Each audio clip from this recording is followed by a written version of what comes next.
Across all history, the truly strong remain shrouded deep in darkness, hidden from society. They carefully erase all traces of their existence, so that when later generations look back on history, it is as if they were never there. But sometimes, even the most perfect plans to erase one's tracks leave unexpected loose ends.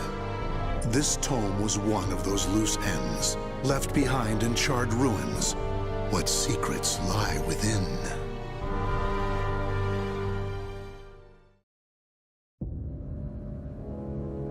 Zasalamel created me. A banal way to begin a tome, but writing down one's own history in a book is strange enough to begin with. I began writing this as an indulgent pastime, so I may as well enjoy myself. Now, about the cursed sword known as Souledge. I intend to record its secrets in this very tome. However, I must exercise caution. A fitting end awaits all who seek the cursed sword. Some may laugh and call this an exaggeration. Should anyone who has held that sword ever read this tome, though, I'm certain they'll agree with me. The origin of Souledge is a mystery. Legend says it was once an ordinary sword, void of any power. But after fighting on countless battlefields, it gathered a great deal of negative power, until a curse fell upon it. That much is true. All who took Souledge in their hands became slaves to the blade, murdering until they bled their last drop of blood. That is why so few know of it, despite its appearances time and time again throughout history. Until, that is, an age long past, when there appeared a man with a mind powerful enough to resist the sword's control.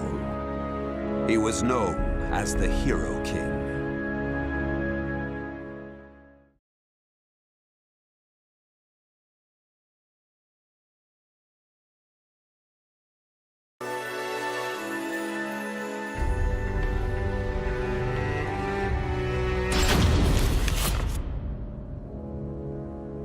In that ancient age, great change came only through war.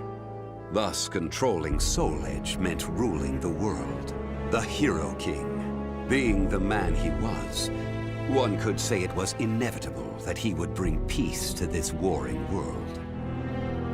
I won't record the Hero King's name here. Someday I may decide the time is right to reveal it, but that time isn't now. It is said the Hero King lost Souledge due to his jealous son. After the Hero King killed his son, the spirit sword Soulcalibur was born from the remnants of the cursed sword. Indeed, the cursed sword and the spirit sword both come from the very same steel. While the name Souledge is known to a select few, the name Soulcalibur is known to almost no one. There is a reason the spirit sword was never revealed to the world. Some say the Hero King created the spirit sword, but the truth is that the Hero King risked his life and failed. Those who would carry on the dead king's wish and perfect Soulcalibur were to come later. They were known as the guardians of the spirit sword. Like a thief in the night, they took the spirit sword and withdrew into the dark recesses of history. They told others of the Hero King's spirit sword, and that they were going into hiding to both prevent Soulcalibur from being used for evil and to prepare for the threat of Souledge.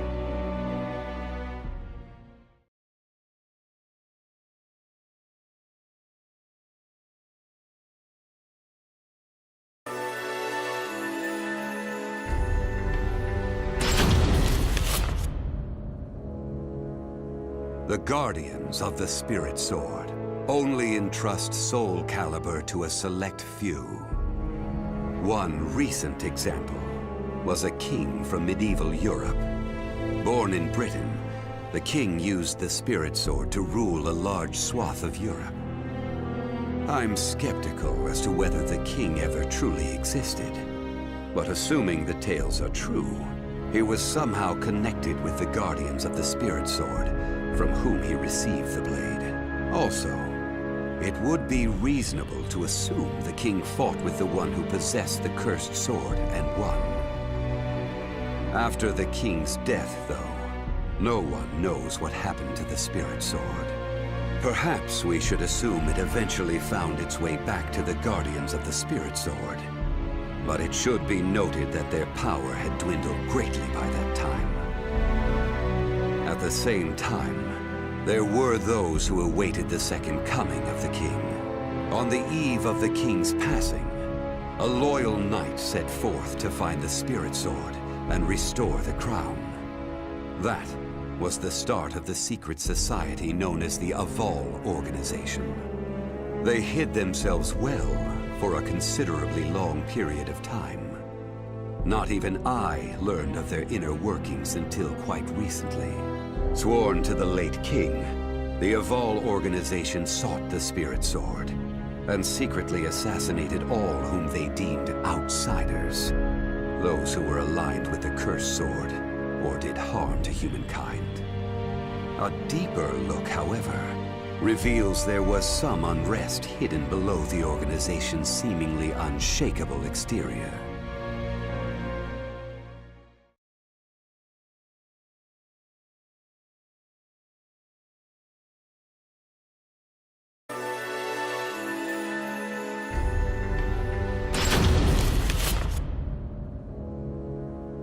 After slumbering in the shadows of history, Souledge was awakened by the pirate Cervantes de Leon. Cervantes attacked the ship of one who had won Souledge at an auction.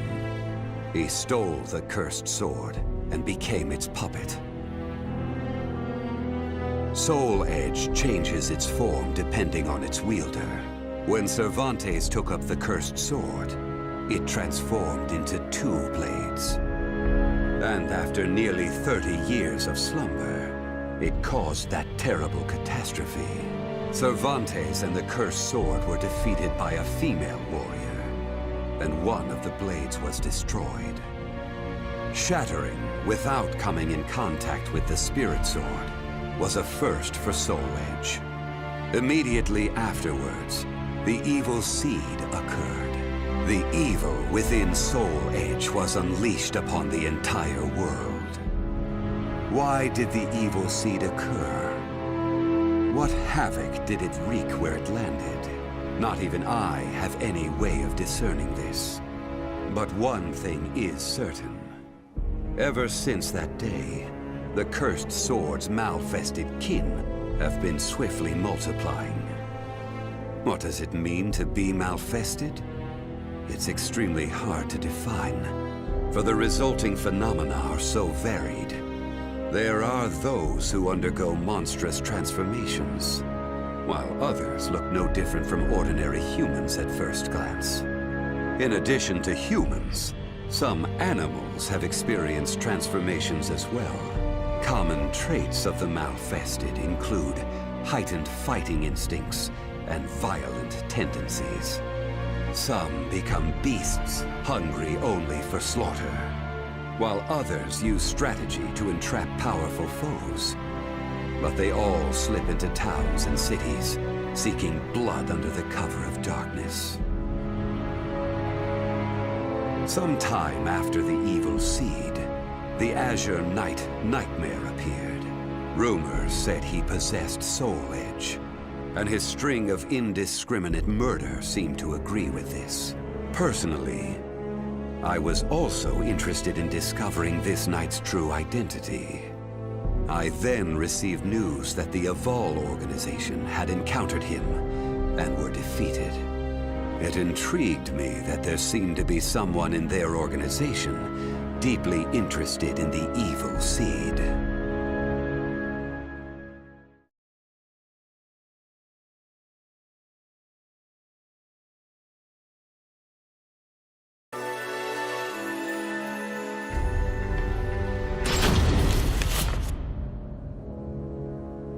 While Souledge has appeared constantly throughout history, Soulcalibur's whereabouts are still shrouded in mystery. In time, I lost interest and gave up trying to search for any traces of it. But after resuming my search later, I found that it had been taken to a temple in the east at some point. With it were taken a staff able to absorb all manner of energy, and a mirror capable of purifying evil. These sacred treasures were used to create Soulcalibur and amplify its power. No one knows what had happened to the Guardians of the Spirit Sword, but they must have met with ruin, losing the Spirit Sword and their other treasures. As for the temple, it later became Ling Sheng Su, a famous martial arts dojo that worshipped the Spirit Sword and the other weapons as the 3 sacred treasures. But now the Spirit Sword is no longer there. The evil seed deeply affected Ling Sheng Su, and most likely caused it to attract evil energy. Its martial arts students were soon overcome by madness and battle lust, and ended up killing each other. The temple fell in a single night. Therefore, no one knows what happened to the Spirit Sword. Only one student of Ling Sheng Su survived. While the survivor didn't possess Soulcalibur, there was clearly merit in looking into him. What powers did he possess? What could he accomplish? I was deeply intrigued.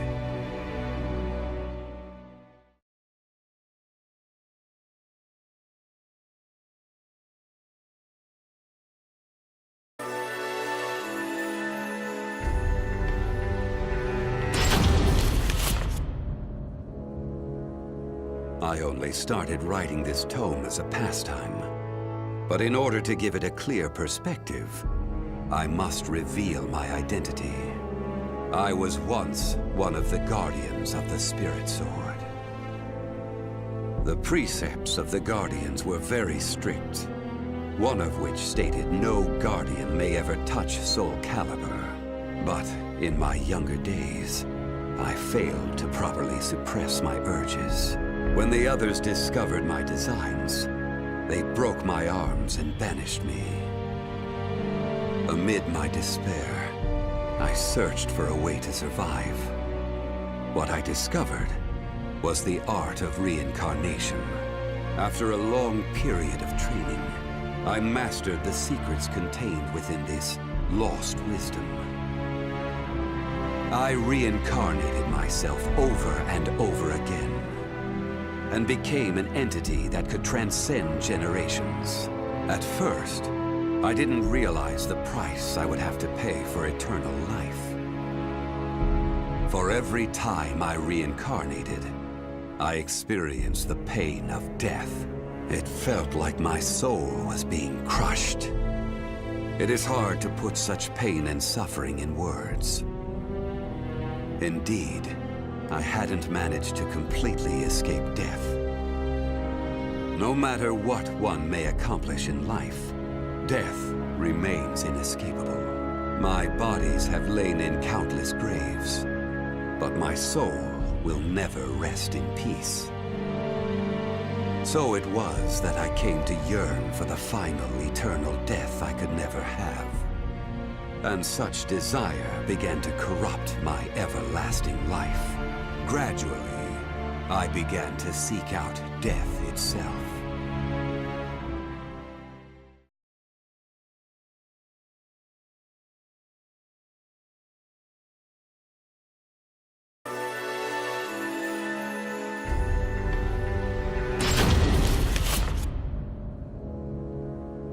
That was 1,000 years ago.